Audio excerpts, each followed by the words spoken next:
So a lot of the money and a lot of the opportunity that had gone from the LSVW, from the IPO, from a number of different opportunities in growing the company, now we're at a time where that money could be used. The Constellation Cab was introduced in 1996. This was a big day for Western Star.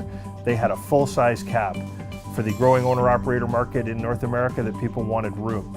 On the assembly line, I remember when it was introduced, we both had what we call today the Heritage Cab going down the assembly line, and also the Constellation.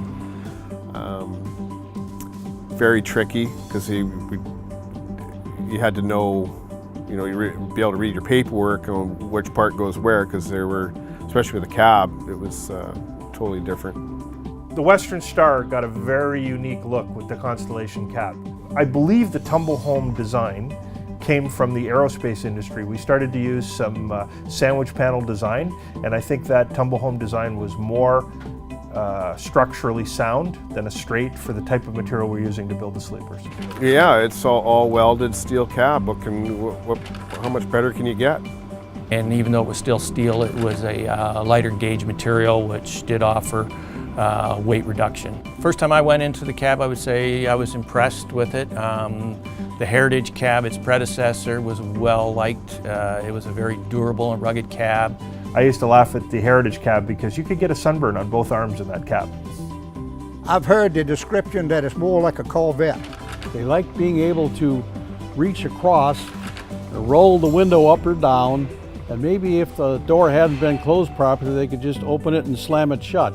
You can't do that with a Constellation Cab unless you're rubber man, I guess.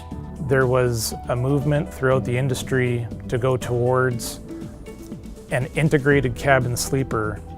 And with our new Constellation Cab, we came up with a semi-integral cabin sleeper combination. First seeing it, just, wow, this thing's huge. Look at the extra width and height in this thing. But that seemed to be the demand for some people. Some people still miss the Heritage Cab because it was, you didn't need that extra cab space.